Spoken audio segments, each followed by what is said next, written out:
chaleur qui est annoncée. Est-ce que vous en tenez compte déjà dans la semaine d'entraînement et peut-être dans la stratégie un peu du match? Stratégie peut-être pas, mais on ne sait pas comment ça va se passer. Après c'est vrai que si on peut quand même en parler par rapport à ceux qui vont rentrer, qui vont amener quelque chose. C'est sûr qu'au bout d'une heure, 1h15, il y a beaucoup de joueurs qui seront fatigués. Après, ceux qui vont rentrer, les 3 qui vont rentrer, ça peut donner un coup de fouet à l'équipe. Mais voilà, à part ça, dans la gestion, c'est compliqué. On va peut-être moins s'entraîner demain après-midi. Au lieu de faire 1 heure, on fera une demi-heure, et puis pour avoir un peu de fraîcheur. Mais sur le match, est-ce qu'il faut au début gérer un peu cette chaleur justement? C'est dur de gérer parce que quand on gère, on fait plus les courses, il n'y a plus de mouvement. Moi j'ai peur que ce ne soit pas un bon match parce que les joueurs calculent inconsciemment, mais ils calculent. Donc quand on ne fait pas de course, on ne met pas en difficulté l'adversaire. Voilà, moi j'ai un petit peu peur pour la qualité du match. Il n'y a eu aucune démarche de fait pour le décaler à 19h, parce qu'il y a eu une rumeur. Il y a des responsables qui doivent s'occuper de ça. Moi, je ne suis pas informé de ça, mais puis c'est rien. On va jouer dans 15 jours à 14h, donc ça c'est de la rigolade. Ça. Vous êtes étonné justement que tous les autres matchs de 14h soient déjà décalés et pas celui de septembre? Oui, mais voilà, j'ai entendu des sons de cloche comme quoi c'était fait et puis qu'il ne fallait pas pleurer. Donc moi je ne vais pas pleurer en tout cas. Il y a des responsables qui sont payés pour gérer ça. Moi, s'il faut jouer à 7h du matin, je jouerai à 7h du matin, c'est pas un problème. Il fera moins chaud. Oui, vous avez fait une bonne entrée face à Evian, on attend confirmation face à des Rennais battus. C'est le... Confirmation, toujours le mot dans le football. Quand on perd, il faut gagner le match après. Quand on gagne, il faut confirmer. Donc c'est toujours la même chose. Bon, Rennes, qui est quand même un candidat pour les 5-6 premières places, un peu comme nous, qui a mal démarré, qui a eu un expulsé très vite. Pas mérité, je pense que c'était pas mérité, sincèrement. Voilà, j'ai vu le match. Après, à 10 contre 11 contre Lyon, une bonne équipe, c'était compliqué. Bon, ça sera différent, évidemment, dimanche. Voilà, les matchs contre Rennes, c'est toujours assez fermé. À part l'année dernière où on a su marquer en deuxième mi-temps. De toute façon, tout sera compliqué pour le mois d'août, hein, parce qu'après on enchaîne la Coupe d'Europe et Paris, donc on s'attend à 4 matchs assez chauds. Contre Rennes, c'est d'abord un combat physique? Contre toutes les équipes, de toute façon, aujourd'hui. Quand on manque d'agressivité et qu'on joue contre n'importe qui, on passe pas. Bon, Rennes en plus a un potentiel athlétique intéressant, donc évidemment, mais c'est pour ça nous on mise sur le mouvement, et s'il fait très chaud on en aura beaucoup moins et ça risque de faire un match un peu bloqué. Ouais. Vous allez enchaîner 5 matchs en 2 semaines. Comment vous allez gérer ça en termes de rotation de l'effectif? Vous avez déjà réfléchi? Oui, on peut faire des plans, après il y a toujours des bonnes surprises et des mauvaises surprises. Les bonnes surprises, c'est qu'on va récupérer 3 joueurs, c'est Jussier, Poco, Henrique qui s'entraînent. Après, la mauvaise, c'est qu'on a toujours 3 milieux de terrain sur le flanc. Plasil, Nguemo, c'était quand même mon milieu de terrain l'année dernière. Traoré, donc ça, c'est plus embêtant. Parce que c'est vraiment des spécialistes de milieu. Aujourd'hui, j'ai que Certic et Sané, si on considère que c'est un milieu. Donc là, pour faire tourner, ça va être compliqué. Après, il y a des postes où c'est plus facile, mais il y a des postes où je suis un peu coincé. Ouais. Mais est-ce que vous dites à l'avance, tel joueur plutôt jouer la Coupe d'Europe? Oh non, je vais voir comment ça se passe. Là, aujourd'hui, on n'a fait qu'un match il y a 7 jours. Il n'y a personne de fatigué, donc on va repartir à peu près sur la même base. Après, on va voir, suivant les temps de jeu des uns et des autres, des blessures, comment on fait. Mais on ne peut pas prévoir à l'avance qui va jouer en Coupe d'Europe ou à Paris.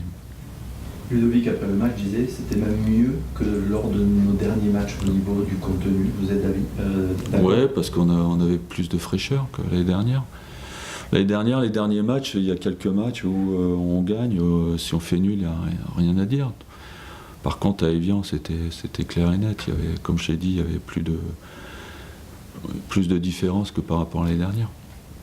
Donc oui, je pense que quand on a une dizaine d'occasions à l'extérieur, c'est que ça veut dire qu'on a bien maîtrisé. Et ce match valide votre préparation par rapport à ce que vous avez dit?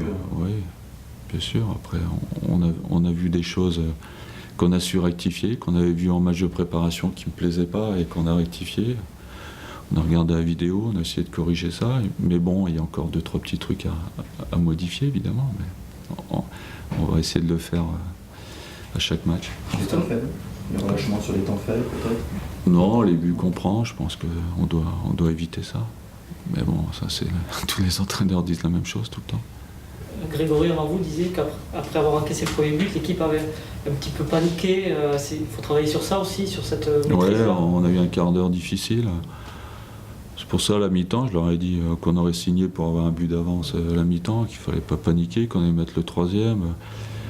Après, il fallait revenir à ce qu'on avait fait sur la première demi-heure. Mais on a eu un petit quart d'heure difficile, mais bon, on en aura d'autres. Hein. Et ça ne sera pas des quarts d'heure, des fois ça sera un peu plus long. Il y a toujours cette volonté, on a vu bien, de tout de suite d'aller presser l'adversaire aussi, ce qui fait que vous marquez peut-être Ouais, au début. on récupère le deuxième ballon, le deuxième but, on récupère un ballon, on presse bien devant et après on a su enchaîner 2-3 passes vers l'avant et puis après la dernière passe, moi ce que j'ai aimé c'est qu'on commence à plonger au bon endroit au bon moment devant le but. Sur les buts, c'est ce qu'on a fait. Donc ça commence à payer le travail devant le but avec Alain Bénédé surtout. Il a fallu le temps, mais voilà, on a été récompensé là-dessus. Et vous n'avez pas perdu votre habitude de marquer dans les débuts de match? Ouais, je pensais qu'on avait marqué plus tôt quand même. D'habitude, on marque plus tôt. Non, mais bon, après... Oui, mais ça veut dire que c'est bien ancré dans l'état d'esprit des joueurs. Enfin, ça se fait pas comme ça. Je sais pas. On peut avoir envie, mais... Ouais, peut-être, non. je sais pas, ouais. Je sais pas ce qui... Je sais pas, l'année dernière, j'ai pas su vous répondre à cette question. Aujourd'hui, c'est bien d'avoir un but ou deux d'avance. Hein. En tout cas, c'est mieux après pour gérer le match. Mais à 0-0, on sait jamais, quand on prend un but, il faut en marquer 2 pour gagner. Donc c'est quand même mieux de marquer d'entrée. Grégory Sartic, dans cette position-là, vous pensez que c'est ce qui lui convient le mieux? Moi, je pense que c'est plus un axial qu'un garçon qui joue sur les côtés. On peut le mettre sur un côté, mais il n'aura pas le même rendement parce que il voit bien le jeu. Quand il a le jeu devant lui, il est très adroit. Après, quand il est un peu plus devant, c'est plus compliqué pour se situer dans l'espace. Donc, moi, je l'aime bien dans cette position. Ouais. Ce que vous lui avez fait comprendre, apparemment, c'est aussi qu'il a des capacités physiques.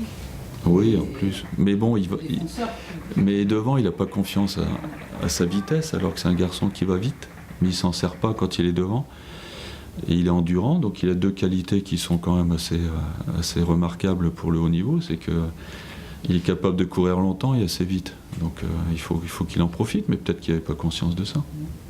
Puis il a droit, il voit le jeu. Non, c'est un garçon qui a un gros potentiel. Donc il faut qu'il le développe et qu'il ait confiance en lui.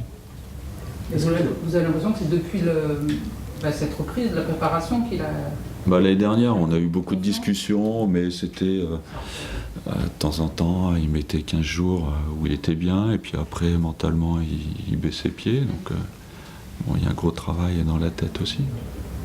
Vous avez discuté avec Mariano tout à l'heure. Ouais. C'est besoin de... Non, mais je trouve qu'il est mieux quand les Brésiliens sont avec. Il parle un peu plus. Là, il est content parce qu'Enrique va bientôt revenir, Jussi aussi. Donc, mais bon, il est un petit peu dans son coin. Il parle pas beaucoup. Hein, c'est pas un gros parleur. Hein. Il parle comment Portugais? Si. Comment? Si, vous parlez avec lui en portugais, en français, il a pas bossé un peu. Chez mon traducteur, Carlos. Hein, non, mais il comprend, mais il parle pas beaucoup. Est-ce que vous attendez un peu plus de lui peut-être sur le terrain? C'est pas mal ce qu'il fait. Oui, c'est pas mal. On attend toujours plus, évidemment. Qui pourrait faire encore... Je pense que pendant les matchs de préparation, on a vu des images et il n'était pas assez servi. Donc on jouait un peu trop dans l'axe et on n'écartait pas beaucoup. Surtout qu'on a 2 garçons sur les côtés qui peuvent nous apporter beaucoup. Et on a montré des images où on avait tendance à jouer un peu trop axial. Et c'est vrai que quand on joue sur les côtés à droite ou à gauche, aujourd'hui, on a des arguments. Donc il faut s'en servir. Benoît Tremoulinas, il est incertain. Oui, il est incertain. Ouais. On va voir demain.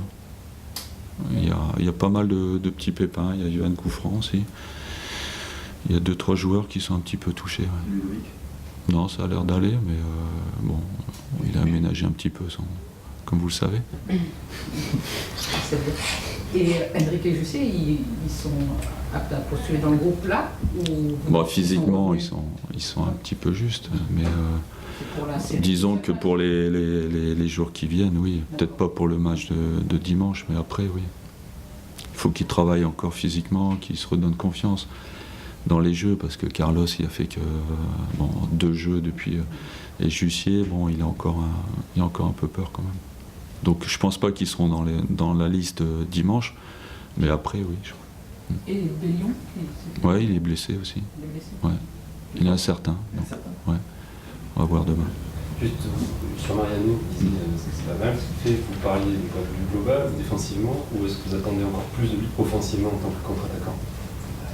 Non, je trouve que... Ouais, mais bon, si on veut contre-attaquer, il faut des ballons, c'est ça que je disais. Si on joue pas avec lui, je pense qu'on peut jouer un peu plus avec lui. Il a les qualités techniques pour un petit peu déséquilibrer l'adversaire. Donc c'est ça que... Après, défensivement, c'est pareil. Il faut qu'il fasse toujours un petit peu mieux. Le deuxième but d'Evian, c'est vrai qu'il est un petit peu loin de celui Khalifa qui marque. Voilà, il y a toujours des choses à rectifier, mais ça, c'est le lot de tous les joueurs.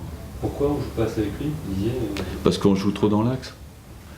Moi, je demande à mes centraux, à mes deux milieux de terrain axiaux, quand on a le choix de jouer dans l'axe ou sur les côtés, de jouer sur les côtés. Et je trouve qu'on le fait pas assez.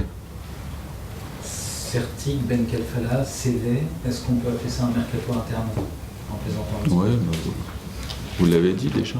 Puis ça coûte rien. Ouais, en plus, c'est pas gratuit. Ils ont des salaires quand même. Hein. Mais non, c'est bien. Comme je l'ai dit, c'est toujours intéressant. D'autant plus qu'on a quand même beaucoup de casse au milieu. Donc,